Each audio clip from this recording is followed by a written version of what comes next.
This is Gautam Adani. In January 2023, a report from an American firm called Hindenburg Research triggered a market panic that wiped $150 billion off his group's total valuation. Hindenburg was making a specific financial bet known as activist short selling.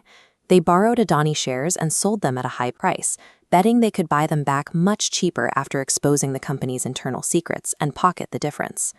The core of their allegation was price manipulation. Hindenburg claimed the Adani Group used a secret network of offshore entities in tax havens to trade its own stocks, creating a fake bubble of demand that drove prices to impossible heights. Adani responded with a massive 413-page rebuttal. The group dismissed the findings as a malicious strike against India's growth story and the integrity of its national institutions. As stock prices plummeted and public banks faced exposure to the group's massive debt, the crisis moved beyond a corporate spat. The Indian financial system needed a neutral referee to determine if the largest con in corporate history was actually happening. That referee is the Securities and Exchange Board of India, or SEBI. They are the frontline defense for the country's investors, tasked with ensuring that the markets aren't rigged by insiders. SEBI operates with immense authority. They hold quasi-judicial powers, allowing them to freeze accounts, subpoena documents from foreign jurisdictions, and bar individuals from the industry.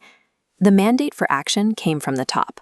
The Supreme Court of India officially ordered SEBI to use its investigative reach to unmask the true owners of the offshore funds in Mauritius and Bermuda. The public expectation was clear. SEBI had the legal machinery and the judicial backing to either clear Adani's name or prove Hindenburg right. This was a stress test for India's regulatory framework. A successful probe would restore global confidence. A failure would suggest that the country's largest players were effectively untouchable. A year passed with the investigation into Adani's offshore network largely hidden from public view. When SEBI finally updated the Supreme Court, the results were anticlimactic. The regulator claimed it had drawn a blank, stating it was unable to identify the ultimate owners of the suspicious overseas funds.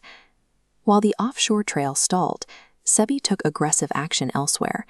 They issued a show cause notice to Hindenburg Research, focusing their legal energy on the whistleblower's short-selling tactics rather than the fraud allegations. The saga appeared to be ending. The Adani Group continued its expansion, while the network of Mauritius shell companies remained an impenetrable mystery. The system had fulfilled its procedural requirements, but it had produced no answers. The offshore trail was officially dead. That changed in August 2024. Hindenburg released a second report, supported by a cache of leaked whistleblower documents that reframed the entire investigation. The documents focused on the individual leading the probe, SEBI chairperson Madhabi Bhuj.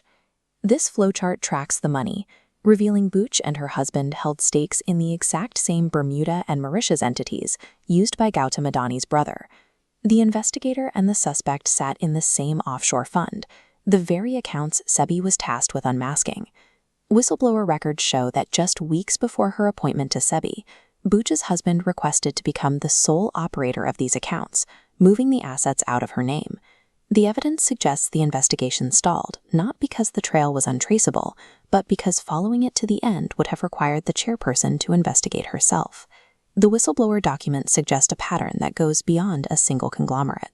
They point to a broader breakdown in how India's markets are policed. During her tenure, Bhuj's husband was also advising the private equity firm Blackstone. Blackstone is one of the largest global sponsors of real estate investment trusts, or REITs. This timeline shows the correlation. While her husband advised Blackstone, SEBI, under Bhuj's leadership, implemented a series of favorable new regulations for REITs, an asset class she publicly promoted as her favorite product for the future. The leak reveals an environment where the lines between India's regulators and the massive private interests they oversee have effectively vanished. For foreign capital and local investors alike, the market now presents a chilling reality, a financial system where the referee appears to be playing for one of the teams. When the watchdogs occupy the same dark offshore pools as the suspects, the public's money is no longer being securely guarded. The vault is simply being locked from the inside.